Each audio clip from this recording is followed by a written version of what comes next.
अब बात करेंगे कराची में वकला बरादरी ने नौजवान ताजिर मीर रजा कत्ल के हवाले से एहतजाज करते हुए कातलों को तलाश करके कैफरे किरदार तक पहुंचाने का मुतालबा किया है।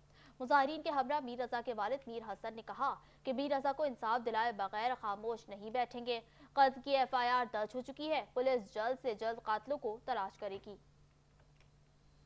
वो आपके पास आया, क्या उसको उसकी बहन को जलाने का बोला, क्या उसकी माँ को बोला, या क्या मेरे लिए बोला, या उसको इतनी कंफर्म आपने टाइमिंग्स दी माँ बहन और बाप की कि उसको मजबूरन खुद अकेले आना पड़ा?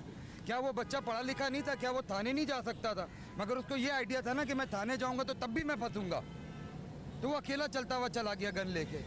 सर यहाँ पर तो रात में कुछ मिलता है और सुबह कुछ नज़र आता है कोर्ट में, ये आप भी जानते हैं, मैं भी जानता हूँ। तो इस चीज़ को तो रहने दें आप। एक चीज़ आ गई है कि उसकी फ्रैक्चर्स आ गए। जिस दिन पोस्टमार्टम हो रहा था जी, पोस्टमार्टम के बाद जिस दिन हमने उसको गुसल दिया है तो उधर भी डॉक्टर्स मौजूद होते हैं, हम खुद गुसल में मौजूद थे। सर नाक टूटी हुई, उसकी टुड्डी टूटी हुई, उसका ब्रेन इधर से बाहर था, उसकी पसलियाँ टूटी हुई, उसकी खाल निकाली हुई, आप किस तरह इसको बोल सकते हो?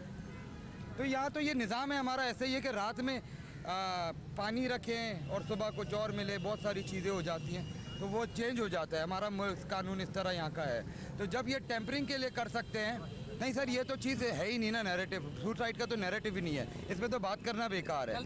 नहीं, कल से वो आपने डॉक्टर के भी आपने सुन लिया होगा कि वो